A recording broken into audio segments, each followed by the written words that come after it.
कानून का मान लेते हैं आपके पास जानकारी नहीं है, सबका अपना अपना एक डिफरेंट लाइन में जानकारी होता है। ये कोई बड़ी बात नहीं है कि हर आदमी को, कोई मेडिकल विभाग में है, कोई अन्य विभाग में है, कोई खेती ही करते हैं, सबका अपना अपना, कोई बिजनेस रोजगार करते हैं, तो सबका अपना एक अलग विभाग है।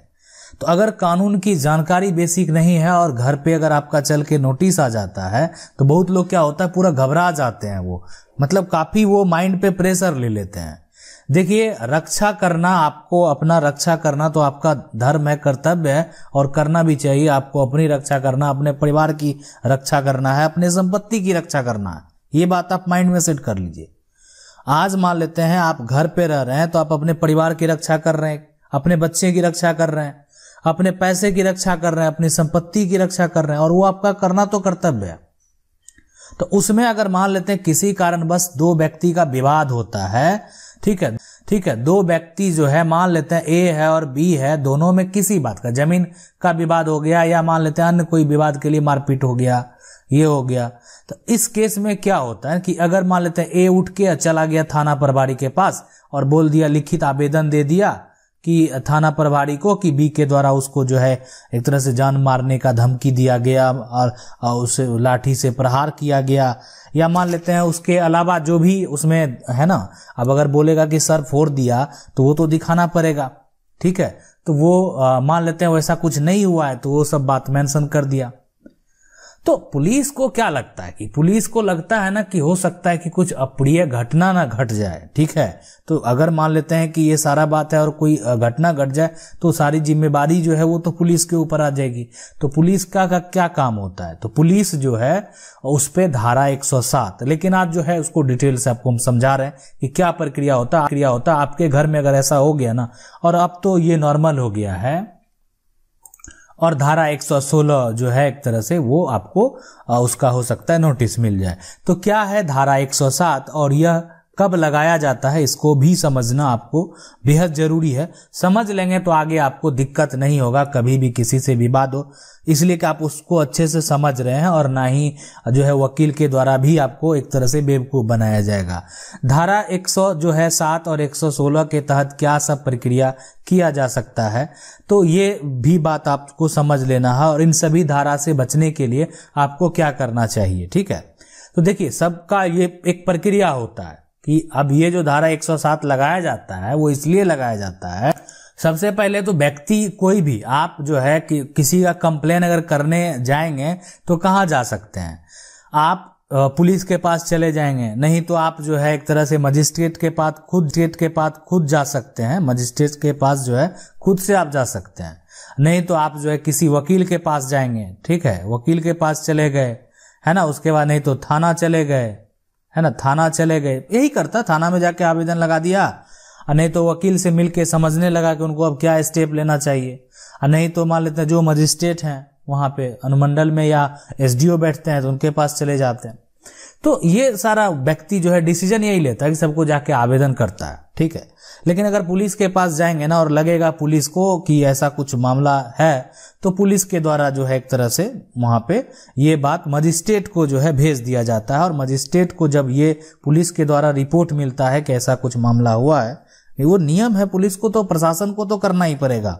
तो प्रशासन को अगर ऐसा लगता है कि ऐसा कुछ भी जो है ना शांति भंग होने का खतरा है, तो डायरेक्ट जो है वो मजिस्ट्रेट के पास जो है वहां पे वो रिपोर्ट कर देता है। रिपोर्ट करने के बाद क्या हुआ कि मजिस्ट्रेट के द्वारा उस व्यक्ति पर, है ना, वो जो व्यक्ति है किसके ऊपर, अब ये तो सब जगह गया था तो होगा तो बी के ऊपर ना, तो इस पे लग गया क्या लग गया, धारा 107 और यहां पर 116, और ये लग के इसके घर पे आ गया नोटिस,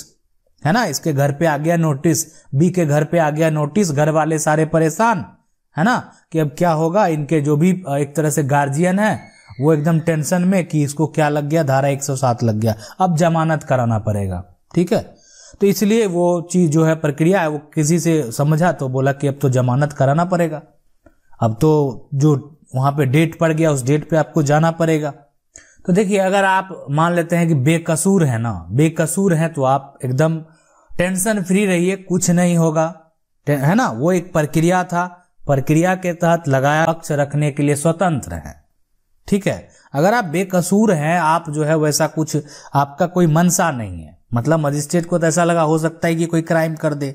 है ना, कि इसलिए ए व्यक्ति के द्वारा क्या कहा गया कि उसको जान मारने का धमकी, उसको जान मारने का खतरा है, हो सकता है कि उसका जान मार दे वो व्यक्ति, है ना, या उसको जान मारने के लिए आ रहा था, मारपीट करने के लिए आ रहा था। बहुत तरह की जो भी एलिगेशन है और मतलब संभव है मौखिक तौर पे वो लगाया जा सकता है। अब अगर मान लेते हैं उसका प्रूफ ही हो गया सारा, तो वो तो अलग बात है, तो प्रूफ की बात आज नहीं कर रहे हैं। मतलब मौखिक तौर पे जो भी एलिगेशन है वो एक तरह से लगा दिया गया बी पे, और बी को नोटिस चलाया। तो बी के नोटिस अगर आया तो मतलब यही हुआ कि आपको अब मजिस्ट्रेट के सामने पेश तो होना पड़ेगा। तो सबसे बेहतर है कि आप, जैसा नहीं कि आप खुद से नहीं जा सकते, बिल्कुल जा सकते हैं, लेकिन आप बीच में जो है ना किसी वकील को, अगर आप कानून के अच्छे जानकार नहीं है ना तो आपको रख लेना चाहिए कि ताकि कोई तरह का दिक्कत नहीं हो। तो आप जाएंगे वहां पे, जो भी वकील हैं, है ना, उनसे बात करेंगे, नए वकील हो या मान लेते हैं कोई एक्सपर्ट हो, जिनसे जो आपको जैसा लगता है, सब भी अच्छे हैं, ठीक है, तो आप उनसे जो है बात करेंगे और बताएंगे कि ऐसा ऐसा जो है मामला है ना, तो आपको वहां पे जमानत नहीं तो बॉन्ड भरना पड़ता है, तो वो आपको सारा प्रक्रिया यहाँ पे करा दिया जाएगा। ठीक है, तो 107 और 116 के तहत जो है ना, 107 और 116 जो होता है, एक तरह से अगर बोले इसको समझने के, तो यानी एक तरह से जांच किया जाता है कि व्यक्ति जो है ना वो किस तरीके से शांति भंग कर सकता है, तो वो एक तरह से जांच के लिए है। तो ये दोनों धारा जो है वो यहां पर लगा दिया जाता है। तो इसका अगर नोटिस चल के आता है तो जाना जरूरी है। अगर आप ऐसा सोच रहे हैं कि जाना जरूरी नहीं है तो फिर आगे तो इसलिए अगर आपको वो नोटिस किया गया है तो आपको उस पे उपस्थित रहना जरूरी है। तो उपस्थित रहिए। उसके बाद जो है कि ये नोटिस जो मिला आपको, तो उसके आधार पे आपको जमानत करा लेना है। ठीक है, और नहीं तो आप जो है चाहेंगे तो ऑब्जेक्शन फाइल भी कर सकते हैं। ऐसा नहीं कि आप ऑब्जेक्शन फाइल करने का मतलब हो गया कि अब प्रक्रिया को आप आगे भी ले जा सकते हैं, ऐसा नहीं है। ठीक है, तो ऑब्जेक्शन भी फाइल कर सकते हैं और आप चाहें तो जमानत करा सकते हैं। तो इसकी इन सभी धारा से बचाव के लिए आपको क्या करना चाहिए, तो बचाव तो बेहद जरूरी है। तो देखिए, ए बी का अगर लड़ाई होगी आपस में ना, ठीक है, तो जैसे अभी क्या बताए कि ए के द्वारा जो है ये 3 जगह से जाके कंप्लेन किया जा सकता है।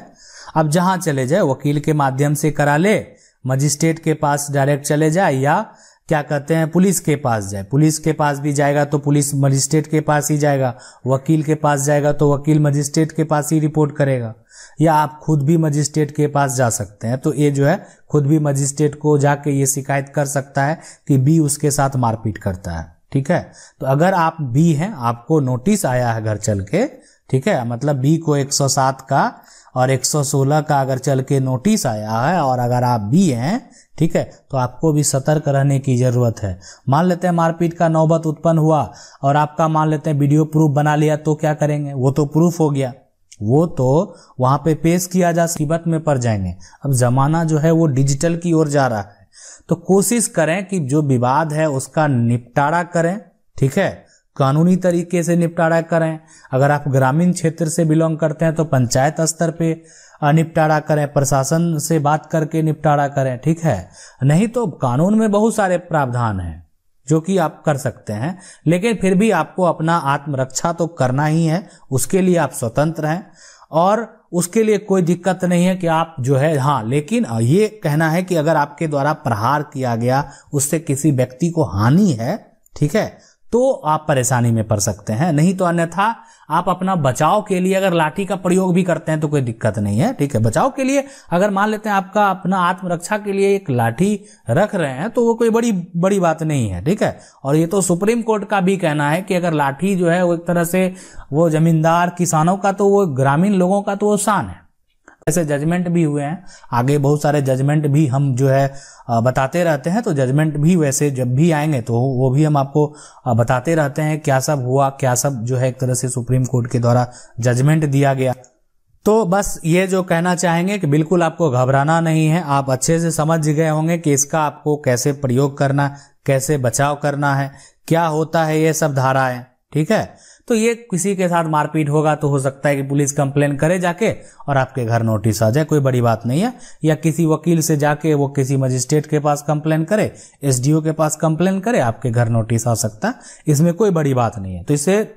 जो है डरना नहीं है, आप आसानी से उसका सामना कर सकते हैं, और अगर आप सही हैं तो आपको कोई दिक्कत नहीं है, और इससे भी कोई भी हानि नहीं है, कोई फीडबैक भी खराब नहीं होता है। और कब फीडबैक खराब होता है, फीडबैक खराब करने के मतलब है कि आपको एक तरह से आप पर ये एलिगेशन लगा दिया गया, तो आपका जो है एक तरह से रिकॉर्ड जो है ना,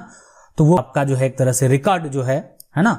तो वो खराब हो गया। तो वो किन सब धाराओं के साथ होता है वो हम आपको आगे जरूर बताएंगे। आशा करते हैं वीडियो अच्छा लगा वीडियो को लाइक जरूर कर दें। चैनल को पहली बार देख रहे हैं सब्सक्राइब करके जो बेल आइकन है उसको जरूर दबा लीजिए। मिलते हैं